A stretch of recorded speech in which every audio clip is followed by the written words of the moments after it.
Hello, কি অবস্থা সবার? কেমন আছো? আশা করতেছি তোমরা সবাই খুব ভালো আছো। বরাবরের মতো তোমাদের শামীম ভাইয়া ফ্রম সুভাষিরু থেকে আমি তোমাদের শামীম ভাইয়া বলতেছি। সুভাষিরু এইচএসসি থেকে আমরা আজকে যে জিনিসটা বলবো সেটা হচ্ছে আজকে কালকেই হচ্ছে তোমাদের যারা 26 ব্যাচ তাদের এইচএসসি পরীক্ষার আইসিটি পরীক্ষাটা হবে আর কি। সো আইসিটি নিয়ে আমি এর আগে একটা ব্যাপক সাজেশন দিয়েছিলাম তোমাদের। আমি জানি না তোমরা সেটা লক্ষ্য করছো কিনা। তো সেটা যদি তোমরা মোটামুটি লক্ষ্য করে থাকো, দ্যাটস এনাফ। তারপর আজকে আমি তোমাদের একটা ওভারঅল ওভারভিউ দিব, কারণ কালকে অর্থাৎ কালকের পরের দিনই হচ্ছে তোমাদের পরীক্ষা, আইসিটি পরীক্ষা। এবং যেহেতু আমি তোমাদেরকে আইসিটি বিষয়ে বেশ কিছু ইনফরমেশন বা তথ্য শেয়ার করি, সো আমার কাছে মনে হয়েছে আজকে তোমাদের সাথে থাকা উচিত।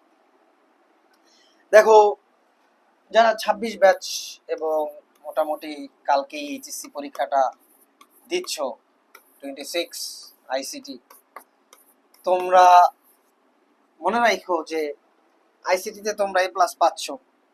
সো এটা নিয়ে তোমরা খুব বেশি টেনসড হয়েও না যে খুব বেশি টেনসড হওয়া লাগবে যে আমাদের আইসিটি নিয়ে কি হবে। কিছুই হবে না, আইসিটি খুবই সোজা। এতদিন অনেক পড়াশোনা করছো, খুবই চিল থাকো, যাবা সোজাগুলা প্রশ্নগুলা পাবা, অ্যান্সার করবা, চলে আসবা, ঠিক আছে? সো ওটা নিয়ে আমি একটু আলোচনা করি, সিম্পল আলোচনা করি। খুবই অল্প কথা বলবো, কারণ কালকে পরের দিনই পরীক্ষা, তোমরা এই এত কিছু শোনার মধ্যে এখন নাই। তোমরা জাস্ট জিস কিছু জানতে চাইতেছো আর কি। সো চ্যাপ্টার তো হচ্ছে 6টা, তাই না? একটা, দুইটা, তিন, চার, পাঁচ, ছয়, তাই না? 6টা চ্যাপ্টার থেকে 8টা প্রশ্ন হবে। সো কি করবা? 8টা প্রশ্ন হবে। তো আমি এর আগে তোমাদের চমৎকারভাবে সাজেশন দিয়ে দিছিলাম, বলছিলাম 6 থেকে একটা আসবে, 5 থেকে 2টা আসবে, 4 থেকে একটা আসবে, 3 থেকে 2টা আসবে, 2 থেকে একটা আসবে, 1 থেকে একটা আসবে। টোটাল 8টা প্রশ্ন। এই 8টা প্রশ্ন থেকে 5টা অ্যান্সার করা লাগবে। তার মানে তুমি যে কোনো জায়গা থেকে 3টা বাদ দিতে পারবা, যে কোনো 3টা তুমি বাদ দিতে পারবা। এখন কারো যদি একটু ম্যাথমেটিক্যাল, যেমন এখানে ডিজিটাল ডিভাইস বা লজিক গেট, যে কোনো একটাতে প্রবলেম হইলে ওটা বাদ দিবা। কারো যদি প্রোগ্রামিং এ হয়তো বা প্রোগ্রামিং অথবা অ্যালগরিদম ফ্লো চার্টে প্রবলেম থাকলে যে কোনো একটা বাদ দিবা। তারা চাইলে 1 ও 2 থেকে অ্যান্সার করতে পারো। 1 2 তোমরা 100% শিওর পড়ে যাবা। আই রিপিট, 1 2 হচ্ছে তোমাদের ব্যাকআপ। আবারও বলতেছি, কেউ 1 আর 2 যদি না পড়ে যাও, তার খবর আছে। তার খবর আছে বলতে কি, যদি তুমি 3 4 5 6 কোনো ধরনের প্রবলেম পড়ে যাও বা কোনো মতে না মিলাইতে পারো, তখন তোমার ভরসার জায়গা হয়ে উঠবে 1 এবং 2। এই দুইটা চ্যাপ্টার কি তোমার ভরসার জায়গা হয়ে উঠবে। সো এই দুইটা চ্যাপ্টারে তুমি কি মোটামুটি লেখা আসতে পারলো, 8 9 পেয়ে যাবা। 8 9 কি তুমি মোটামুটি পেয়ে যাবা। আর ম্যাথমেটিক্যাল টার্মে যদি কোনো ভুল করো, তাহলে তো সেটা নাম্বার পাওয়ার কোনো পার্ট নাই। যেমন ধরো তুমি প্রোগ্রামিং এ তুমি প্রোগ্রামটা মিলাইতে পারো নাই, তার মানে 0। তুমি অ্যালগরিদম ফ্লো চার্টটা ঠিকভাবে করতে পারো নাই, 0। তুমি লজিক গেট আঁকতে পারো নাই, বানাইতে পারো নাই, 0। ডিজিটাল ডিভাইসে তুমি মিলাইতে পারো নাই, 0। সো এই জায়গাগুলোতে না মিলাইতে পারলে 0, কিন্তু 1 2 এ তুমি কিছু লিখতে পারলে, তুমি যদি কিছু লিখতে পারো তাহলে 0 পাবা না, নাম্বার পাবা।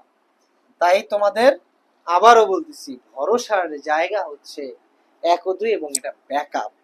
আমি বলি না যে 1 2 থেকে তুমি অ্যান্সার করো, এটা আমি বলছি না।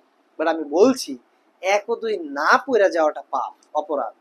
তার মানে আমি তোমাদেরকে আমার আগের ভিডিওটা দেখবা, আগের ভিডিও বলে দিছি কোন কোন টপিক পড়তে হবে 1 ও 2 থেকে। ওই টপিকগুলো পড়বা, 2টা সিকিউ কমন পাবা, এটা তুমি ব্যাকআপ হিসেবে রেখে দেবা, ঠিক আছে?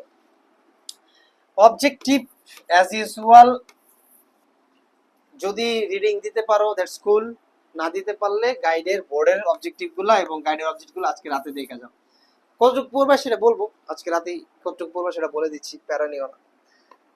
এইবার আসো হচ্ছে 3 নাম্বার। যারা আইসিটি মোটামুটি পড়ছো, প্রথম থেকে যারা পড়ছো, প্রথম থেকে যারা আমার মতো টিচারের সাথে কানেক্টেড ছিলা, শিখাইছে, তারা মোটামুটি ডিজিটাল ডিভাইস আর হচ্ছে কি বলে লজিক গেট, এই দুইটার সাথে ভালোই কানেক্টেড। কারণ তোমরা জানো যে লজিক গেট আর ডিজিটাল ডিভাইস তোমাদেরকে কি পরিমাণ প্যারা দিয়ে দিয়ে দিয়ে দিয়ে শেখানো হয়েছে, তাই না? একদম সারাক্ষণ প্যারা দেওয়া হয়েছে এটা শেখানোর জন্য। তার মানে লজিক গেট এবং ডিজিটাল ডিভাইসে তোমরা একটা বিশাল সময় দিছো। তারপরও তোমাদের মধ্যে অনেকেই আছে লজিক গেটে ঝামেলা করবা, বা করছো, ডিজিটাল ডিভাইসে হয়তো বা তোমরা কেউ ঝামেলা একটু কম করবা। তাই আমি পরামর্শ দিব ডিজিটাল ডিভাইসটা তোমরা এটাকে ফোকাসে রাখো, কারণ এটা একটু কম্পিটিভলি ইজি মনে তোমাদের কাছে হয়তো বা, rather than logic gate. So digital device হবে তোমাদের জন্য, আই রিপিট, তোমাদের জন্য কি 100% অ্যান্সার করার একটা বিষয়। চাইলে যাদের কাছে লজিক গেট কঠিন লাগে তারা স্কিপ করতে পারো, বাট লজিক গেট থেকে কিন্তু অবজেক্টিভ থাকবে, কনফার্ম থাকবে। তাই 7টা যে বিশেষ লজিক গেট আছে এবং এনকোডার ডেকোডার যে আছে, অ্যাডার যে আছে, সত্যক সারণীগুলা যে আছে, এবং যে ল গুলা আছে, ফর্মুলা গুলা আছে, ডি মর্গানস ফর্মুলা বা অন্যান্য যে ফর্মুলা, এইগুলা কিন্তু পড়ে যাইতে হবে। কারণ এই লজিক গেট থেকে মিনিমাম 3 থেকে 4টা কি অবজেক্টিভ পাবা মিনিমাম। তার মানে একটা সিকিউ তো পাচ্ছ 10 নাম্বারের, সাথে অবজেক্টিভও পাচ্ছ মিনিমাম 3 থেকে 4। তার মানে 14 থেকে 15 নাম্বার, তোমার 75-এর মধ্যে 15 নাম্বার এই লজিক গেট কি করবে, ফিল আপ করবে। সো তুমি লজিক গেট একদম বাদ দিতে পারবা না, কারণ অবজেক্টিভের জন্য তোমাকে পড়তেই হবে। হয়তো সাবজেক্টিভের জন্য তুমি স্কিপ করতে পারো, অর্থাৎ সিকিউর জন্য স্কিপ করতে পারো। বুঝতে পারছি? ডিজিটাল ডিভাইস 100% অ্যান্সার করবা, এবং ডিজিটাল ডিভাইস থেকে মোটামুটি বুঝলে অবজেক্টিভ সবগুলাই পারবা আর কি। এইখানে বোঝার বিষয়টা হচ্ছে মেইন ইম্পর্টেন্ট। এরপরে আসো HTML এন্ড CSS, তাই না? এইটা তোমরা মোটামুটি সবাই পারবা, এটা অনেকটা ইজি, এবং এটা তোমাদেরকে বছরের পর বছর অনেক প্যারা দিয়ে শেখানো হয়েছে। সো এইটা 100% অ্যান্সার করবা, 100%। এবং এইটাতেও মোটামুটি বুঝতে পারলে, ট্যাগ ট্যাগ থেকে শুরু করে অন্যান্য বিষয় ফরমেশন গুলো বুঝতে পারলে তুমি অবজেক্টিভও পারবা, সিকিউ পারবা। তার মানে এইটাকে তোমার থেকে ফোকাস করতে হবে, বুঝছো? কিন্তু কোনটা কোনটা ফোকাস করতে বলতেছি, কালকে পরীক্ষা, এই জিনিসগুলো একটু মাথায় রেখো, তাইলে আনা। এরপরে আসো algorithm and flowchart. Algorithm and flowchart আর হচ্ছে সি প্রোগ্রাম।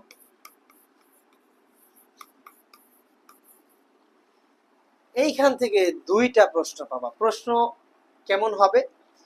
গ নাম্বারে খুব সম্ভবত তোমাকে করতে বলবে অ্যালগরিদম অথবা ফ্লোচার্ট করতে বলতে পারে, অথবা ফ্লোচার্ট, এবং ঘ নাম্বারকে তোমাকে বলতে পারে যে কোনো ধরনের, হয়তো বা লুপ করতে বলতে পারে, অথবা ইফ এলস কন্ডিশন করতে বলতে পারে, কন্ডিশন দিতে পারে। তার মানে 2টা সৃজনশীলই মিক্স থাকবে, একদম কমপ্লিট একটা অ্যালগরিদম থেকে থাকবে না, কমপ্লিট একটা প্রোগ্রাম থেকে থাকবে না। 2টাই হবে এরকম, অ্যালগরিদম করতে বলতে পারে ঘতে বলতে পারে প্রোগ্রামটা সলভ করো। ঠিক আছে? সেটা বেস হইতে পারে লুপ অথবা ইফ এলস কন্ডিশন। আমার কথা ক্লিয়ার? তার মানে তোমাদের কাছে এই চ্যাপ্টারটা তাইলে পুরাটাই, যদি এটা অ্যান্সার করতে চাও তাহলে পুরাটাই খুব ভালোভাবে পড়তে হবে। তা না হইলে যদি শুধু অ্যালগরিদম ফ্লোচার্ট পড়ো, তাহলে দেখা যাইতেছে যে কয়ে দিছে ক এবং বা খ এবং ঘয়ে দিছে প্রোগ্রাম থেকে, ক এবং গ দিছে হচ্ছে তোমার অ্যালগরিদম এবং ফ্লোচার্ট থেকে। তাহলে দেখা যাইতেছে কি 3 আর 1 4, 4 পাইতেছো 10-এ, অথবা 3 2 5, 5 পাচ্ছ। অর্থাৎ অর্ধেক নাম্বারের অ্যান্সার তুমি করতে পারবা যদি তুমি শুধু একটা পার্ট পড়ো। তাই এইটাতে ফুল পার্টটা পড়া ইম্পর্টেন্ট। অথবা অথবা কি, যদি মনে হয় এটা অনেক কঠিন, পারতেছো না, তাহলে অবজেক্টিভের জন্য যেটা করতে হবে পড়তে হবে। কিসের জন্য পড়তে হবে? অবজেক্টিভের জন্য পড়তে হবে। আমি হয়তো বা বুঝাইতে পারছি। তাহলে এটা করবা, ঠিক আছে? তুমি যদি চিন্তা করো এটা বাদ দিবা পুরোটা, এখান থেকে 2টা প্রশ্ন আসবে, 2টাই বাদ দিবা, এবং আরেকটা হচ্ছে লজিক গেটও বাদ দিবা, তাহলে তোমার 1 এবং 2 এর উপরে নির্ভর করতে হবে। মাথায় নাই। শেষ যেটা আছে ডাটাবেস, ডাটাবেস সোজা, এবং এটা অবশ্যই অ্যান্সার করবা, 100% অ্যান্সার করবা।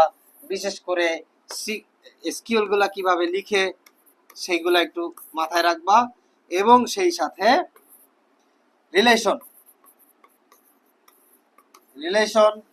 কি, এই জিনিসগুলো একটু ভালো করে দেখলেই হবে, ঠিক আছে? সো এটাই হচ্ছে তোমার ডাটাবেজের বিষয়। ডাটাবেজ তোমরা 100% অ্যান্সার করবা এবং এবং কি বাকি যে জিনিসগুলো বলছি সেটা একটু মোটামুটি ফলো করবা। কি কি বলছি মাথায় রেখো। 1 2 তখনই অ্যান্সার করবা যদি লজিক গেট আর হচ্ছে অ্যালগরিদম, ফ্লোচার্ট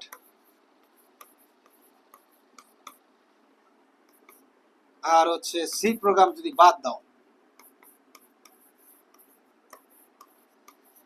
এই টপিকগুলা বাদ দিলে 1 ও 2 তোমার জন্য মাস্ট অ্যান্সারেবল হয়ে যাবে। বুঝাইতে পারছি? বুঝছো? আর যদি এই টপিকের মধ্যে যদি এইটা করো তাহলে তোমার 1 ও 2 পর্ব নির্ভর করা লাগবে, কিন্তু পুরোপুরি এইটার উপর নির্ভরশীল হইলে তুমি 1 2 বাদ দিতে পারবা। এখন কথা হচ্ছে আজকে কালকে পরশুদিন পরীক্ষা কেমনে পড়বা এই সময়টাতে?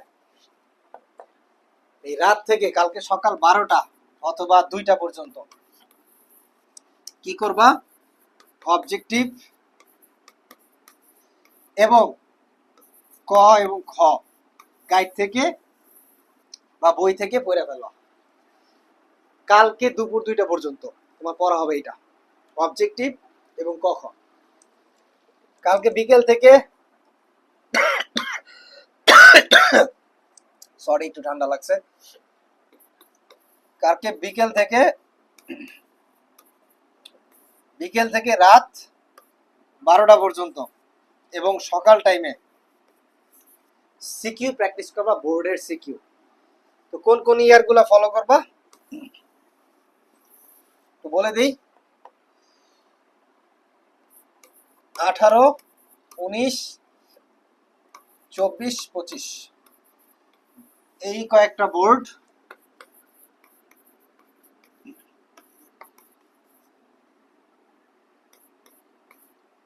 ফলো করবা। এই কয়েকটা বোর্ড কি করবা? ফলো করবা। আমি কি বুঝাইতে পারছি? তাহলে মোটামুটি আইসিটি একটা কমপ্লিট হয়ে যাবে। আমি নিশ্চিত তোমরা টেকনিক্যালি পরীক্ষা দিতে পারলে আইসিটিতে এ প্লাস উঠবে না। আইসিটিতে এ প্লাস উঠার কোনো অপশনই নেই। সেটা কি করতে হবে? টেকনিক্যাল ওয়েতে বুঝে শুনে পরীক্ষা দিতে হবে। কেন অপশন নাই দেখো, আমি একটু বুঝাই দিই। 50-এ আইসিটিতে ইজিলি 40 পাবা, ডাটাবেজে 10 পাবা, এইচটিএমএল সিএসএস এ 10 পাবা, সিস্টেম ডিজিটাল ডিভাইসে 10 পাবা। আর যদি 1 2 অ্যান্সার করো 8 8 16 পাবা, 46 হয়ে যায়। আমি ধরে নিলাম এখান থেকে এক এক করে কমতেছে, তাহলে তাও কত হয়? 43 হয়। আমি ধরে নিলাম এখান থেকে কোনো একটা থেকে 8 পাইছো, 8 পাইছো, 9 পাইছো, তাও তোমার 40 হয়ে যায়। অবজেক্টিভে লাগে কত? ধরো 17টা বা 18টা হয়েছে, তাহলে কত হইতেছে? 57 বা 58। আর 25-এ 22 23 এমনি পাবা, তাহলে এ প্লাস অটো চলে আসবে। যদি তুমি মোটামুটি একটা পরীক্ষা দাও এইভাবেও যদি মোটামুটি প্রস্তুতি নিয়ে যাও, আজকে রাতে, কালকে দিনে এবং পরের দিন রাতে, কালকে রাতে এবং হচ্ছে পরের দিন সকাল টাইমে যতটুকু সময় পাবে একটু সময়। আমার কথা ক্লিয়ার? এইটুক তোমরা মোটামুটি ফলো করো। রাতের বেলা আর বেশি কথাবার্তা বলতেছি না, কারণ পরের দিনই পরীক্ষা। খুব বেশি একটা এগুলো নিয়ে আগে যা বলছি অনেক বলছি, এখন জাস্ট এটা একটু ফলো করো, তাইলে হয়। ঠিক আছে? সবাইকে ধন্যবাদ। আল্লাহ হাফিজ, বাই বাই।